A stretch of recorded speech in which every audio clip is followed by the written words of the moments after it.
Tax పేయర్లకు బాగా పరిచయమైన పదం ఈఎల్ఎస్ఎస్ అంటే ఈక్విటీ లింక్డ్ సేవింగ్స్ స్కీమ్. నిబంధనల ప్రకారం ఈఎల్ఎస్ఎస్ లో జమ చేసిన మొత్తం డబ్బులో 80% స్టాక్ మార్కెట్లో పెట్టుబడిగా పెడతారు.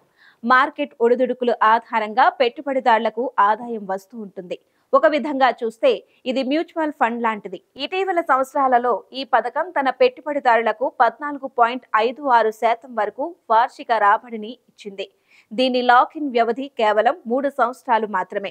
ఇతర ట్యాక్స్ సేవింగ్ స్కీములతో పోలిస్తే ఇది చాలా తక్కువ వ్యవధి పథకం. ఇందులో పెట్టుబడి పెట్టిన మొత్తాన్ని 3 ఏళ్ల తరువాత వెనక్కి తీసుకోవచ్చు. మంచి రాబడితో పాటు పన్ను ప్రయోజనం తక్కువ లాక్ ఇన్ వ్యవధి కారణంగా ఈ స్కీమ్ పాపులర్ అయింది. ముఖ్యంగా శాలరీ తీసుకునే ట్యాక్స్ పేయర్ల ఇదో మంచి చాయిస్ అయింది. పన్ను ఆదా చేయాలనుకునే ట్యాక్స్ పేయర్లు ఈఎల్ఎస్ఎస్ లో పెట్టుబడి పెట్టడానికి ఆసక్తి చూపుతున్నారు.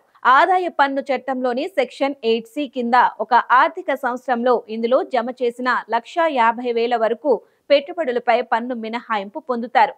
ఈ నిబంధనను కొత్త ఆదాయపు బిల్లు 2025లో రద్దు చేశారు. ఎందుకంటే కొత్త బిల్లు ప్రకారం కొత్త పన్ను విధానాన్ని డిఫాల్ట్ పన్ను వ్యవస్థగా పిలుస్తారు. దానిలో అలాంటి మినహాయింపులకు అనుమతి ఉండదు. అయితే కొత్త ఆదాయపు పన్ను చట్టం అమల్లోకి వచ్చిన తరువాత కూడా పాత పన్ను విధానం ఉంటుంది.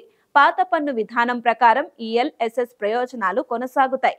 కొత్త ఆదాయపు పన్ను బిల్లులో సెక్షన్ 80C ప్రయోజనాలు రద్దు అయ్యాయి. కానీ అవే ప్రయోజనాలు సెక్షన్ 123 కిందకు మారాయి. ఈఎల్ఎస్ఎస్ నుంచి పన్ను ప్రయోజనాలను పొందడానికి మీరు పాత పన్ను విధానాన్ని అనుసరించాలి. కొత్త ఆదాయ పన్ను బిల్లులోని సెక్షన్ 123 ప్రకారం ఒక వ్యక్తి లేదా హిందూ అవిభక్త కుటుంబం ఒక పన్ను సంవత్సరంలో చెల్లించిన మొత్తంపై మినహాయింపులకు అర్హులు అవుతారు.